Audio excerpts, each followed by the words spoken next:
أعوذ بالله من الشيطان الرجيم بسم الله الرحمن الرحيم يدبر الأمر من السماء إلى الأرض ثم يعرج إليه في يوم كان مقداره 1000 سنة مما تعدون ذلك عالم الغيب والشهادة العزيز الرحيم الذي أحسن كل شيء خلقه وبدأ خلق الإنسان من طين ثم جعل نسله من سلالة من ماء مهين صدق الله العظيم۔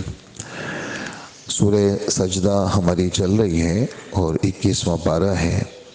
گزشتہ کل آیت نمبر 4 اور 5 کا خلاصہ عرض کیا تھا اور آج 6، 7 اور 8 کا خلاصہ عرض کریں گے۔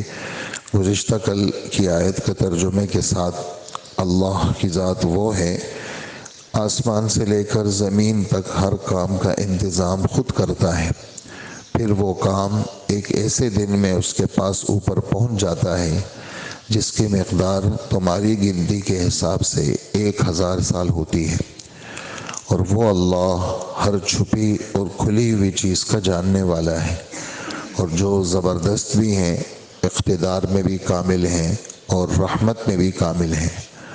اور وہ اللہ جس ذات نے جو بھی چیز پیدا کی ہے اس نے خوبصورت پیدا کی ہے، اور انسان کی پیدائش کی ابتدا مٹی سے کی ہے، اور اس کی نسل ایک نچوڑے ہوئے حقیر پانی سے اللہ نے اس کی نسل کو چلایا ہے، اور پھر اللہ جل جلالہ نے اس کو ٹھیک ٹھاک پیدا کر کے اس میں اپنی روح پھونکی ہے۔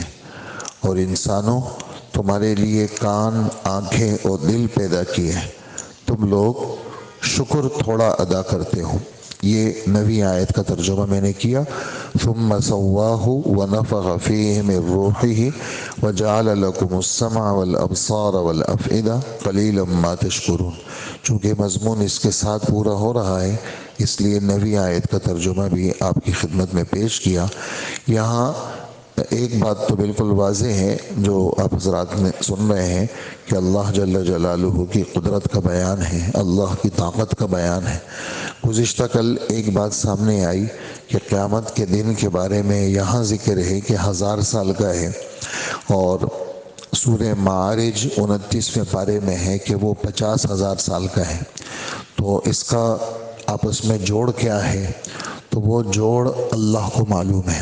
حضرت عبداللہ ابن عباس جو تفسیر کے اندر انتہا درجے کی مہارت رکھتے ہیں، تو عبداللہ ابن عباس رضی اللہ عنہ فرماتے ہیں کہ وہ چیز جو مجھے معلوم نہیں ہے، میں قرآن و حدیث کے بارے میں کچھ کہہ نہیں سکتا ہوں۔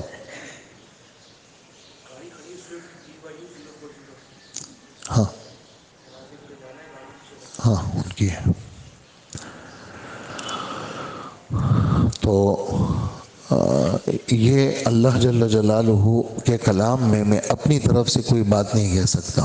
اللہ کو پتہ ہے کہ 1000 سال اور 50,000 سال۔ اور ایک بات جیسے حضرت مولانا اشرف علی تھانوی رحمۃ اللہ علیہ کے حوالے سے پیش کی تھی کہ 1000 سال کا مطلب یہ دن تو وہ ہوگا جو یعنی عام دنوں جیسا دن ہوگا، قیامت کا دن، لیکن ہر آدمی کی اپنی اپنی تکلیف کے حساب سے اس کے اندر لمبائی اور چوڑائی ہوگی، یعنی جس پہ جتنی زیادہ تکلیف ہوگی اس کو یہ دن اتنا ہی لمبا معلوم ہوگا۔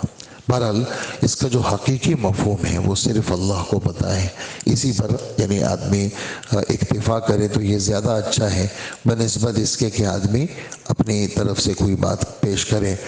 اور ایک بات جیسے میں نے عرض کی کہ اللہ کی قدرت کا بیان ہے، بس اسی کے اندر ایک بات یہ ہے کہ اللہ پاک فرماتے ہیں کہ میں نے جتنی چیزیں پیدا کی ہیں ساری چیزیں میں نے حسین ترین پیدا کی ہیں۔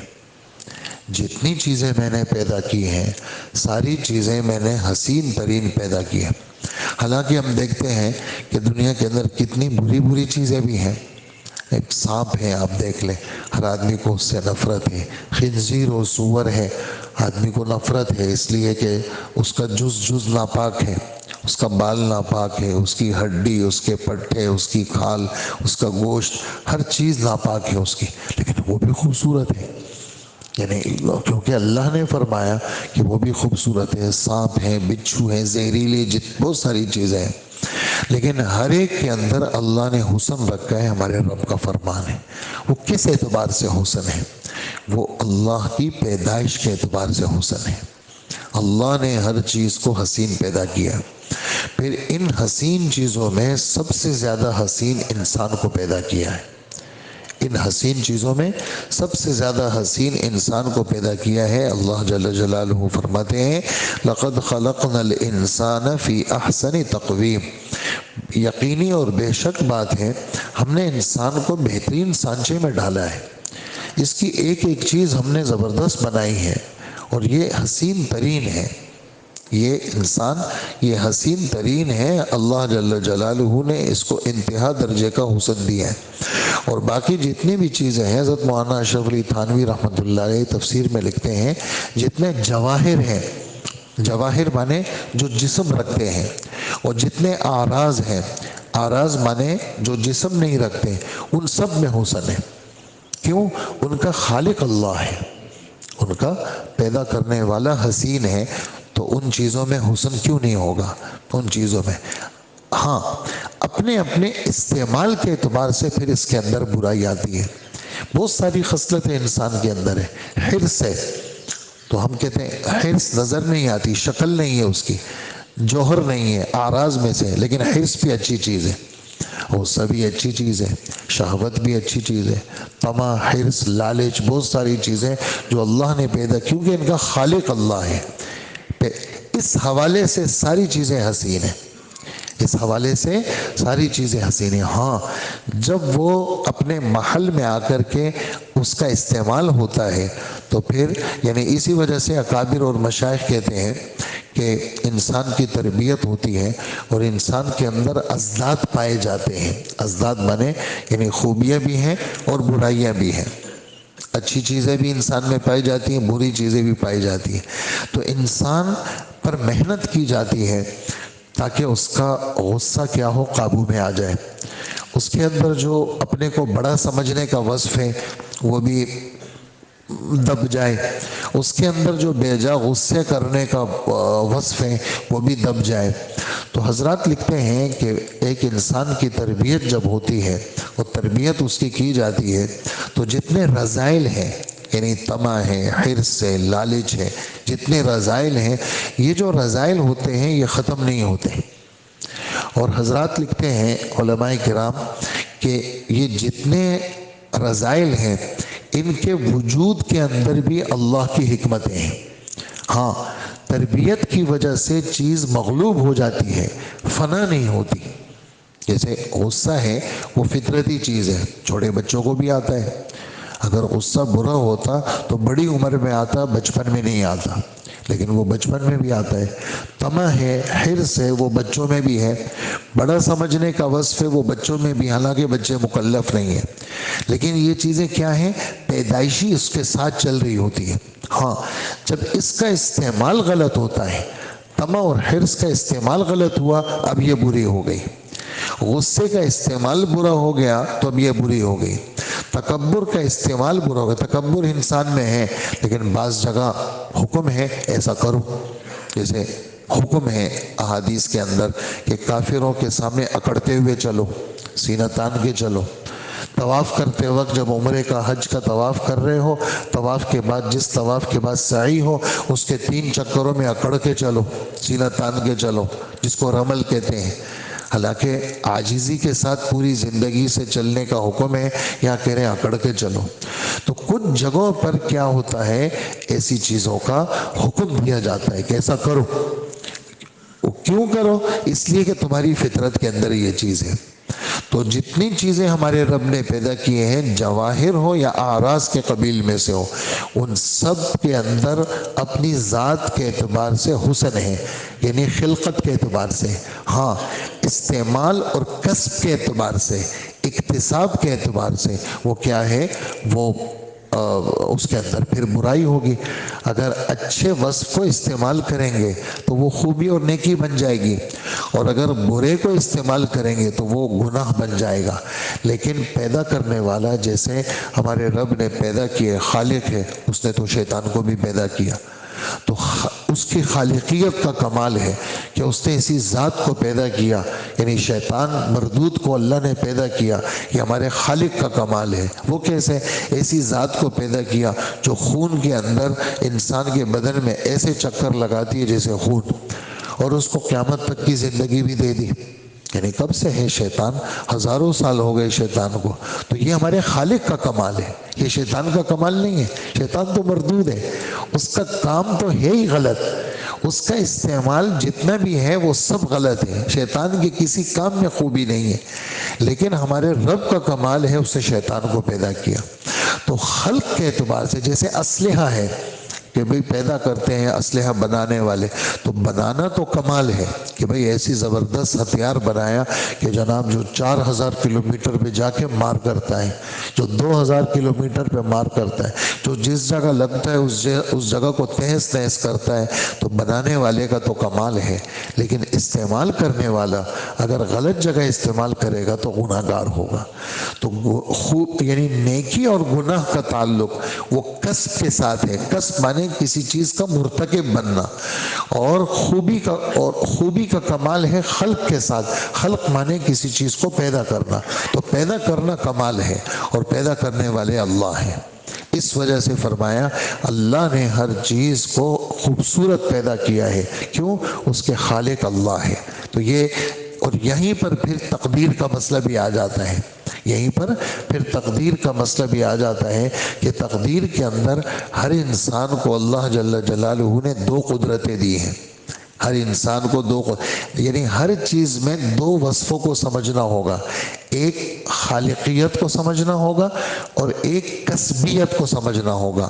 تو خلق ہر چیز کا کمال ہے، خلق پیدا کرنا، لیکن انسان اپنے اعمال کو پیدا نہیں کرتا، انسان اپنے اعمال کو پیدا نہیں کرتا، انسان اپنے اعمال کا کاسب ہے، انسان اپنے اعمال کا مرتکب ہے۔ اور ہر عمل کے اندر 2 قدرتیں ہیں، ایک یہ ہے کہ میرے خالق کی قدرت ہے، انہوں نے توفیق دی مجھے، اور ایک یہ ہے کہ میرا خود کا اندر کا ارادہ ہے۔ اگر میں مخلص ہوا اور اللہ کی رضا کے لیے یہ عمل کیا تو اس عمل میں خوبصورتی پیدا ہو گئی اور وہ مقبول ہو گیا، اور اگر میں نے عمل کیا اس میں میری اچھا عمل تھا، نیت خراب تھی، اب وہ خراب ہو گیا، اور برا عمل تھا اس میں نیت کا کوئی دخل نہیں ہے، وہ ہے ہی خراب۔ اگر برا عمل تھا اس میں نیت کا کوئی دخل نہیں ہے، ہاں اگر اس میں نیت خرابی کی ہے تو اس کی خرابی میں مزید اضافہ ہوگا، لیکن ہے برا عمل، آپ نے کوئی بھی نیت نہیں کی تو وہ ہے ہی اپنی ذات کے اعتبار سے خراب، لیکن خالقیت کے اعتبار سے وہ عمل برا نہیں ہے۔ اس لیے کہ ہمارے رب نے اس دنیا میں جو اجزاد کو پیدا کیا ہے، اس دنیا میں جو اجزاد کو پیدا کیا ہے وہ کسی حکمت کے لیے پیدا کیا۔ اب کہتے ہیں بھی اللہ پاک شیطانی کو پیدا نہیں کرتے، تو پھر ہمارا امتحان ہی نہیں ہوتا۔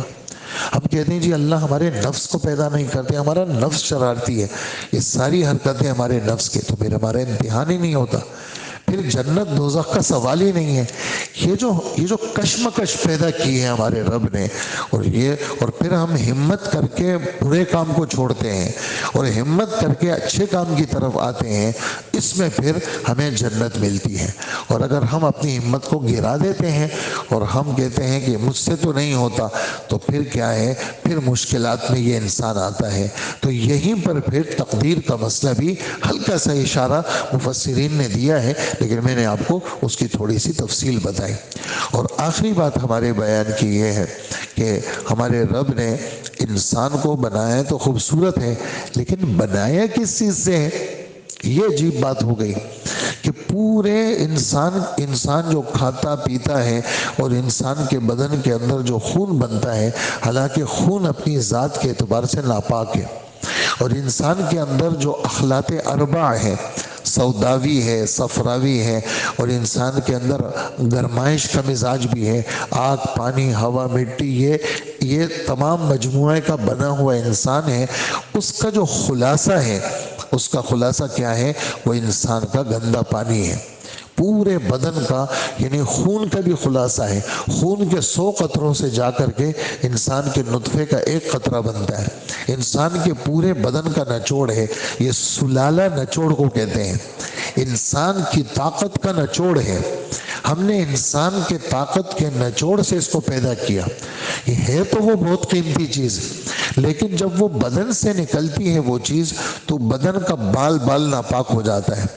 اور وہ جو چیز ہے جو انسان کے بدن سے نکلتی ہے، جس کو نطفہ کہتے ہیں، وہ اپنی ذات کے اعتبار سے ناپاک ہے۔ اپنی ذات کے اعتبار سے اس سے ہم نے انسان کو پیدا کیا۔ پہلے انسان کو تو ہم نے مٹی سے پیدا کیا۔